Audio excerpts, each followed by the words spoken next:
Today, let's see how to do a bicep curl.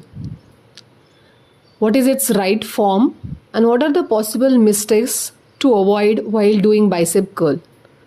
The target muscle in this exercise is your biceps brachii and your other muscles responsible for elbow flexion. Remember, your hand position determines which muscles will be dominant in flexing your elbows.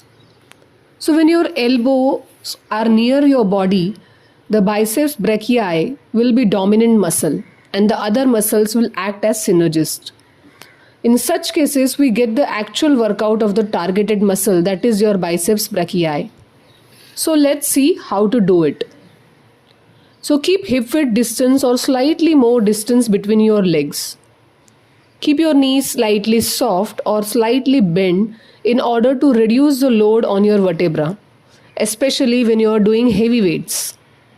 Hold the weights down near your thighs to begin with.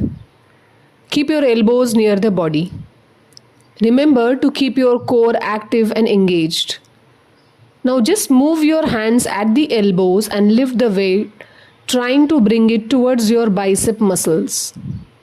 And then slowly move down again without moving your shoulders or elbows.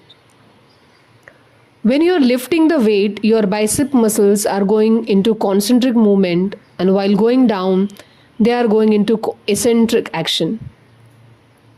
When you lift the weight, inhale, and as you release, exhale.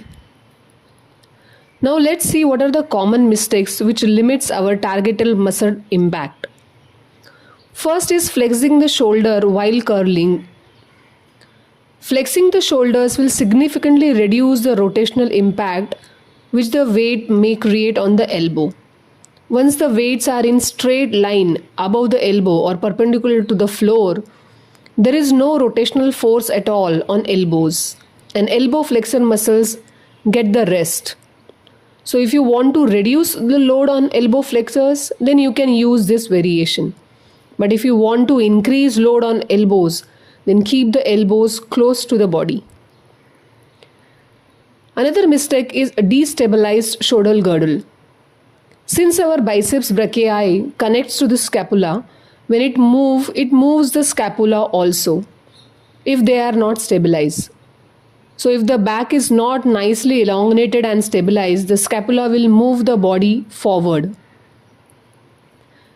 And another commonly found action is swinging, using the momentum which helps us to lift the weights. Now lifting heavy weights may involve a little swinging. However, with less weights or targeting only biceps brachii will be effective if the body is stable. So if you want to hit right at the bicep muscles, keep your torso upright with core active and slowly curl the weights without swinging your arms or body. I hope this is useful for you. So do like, share and subscribe to my channel.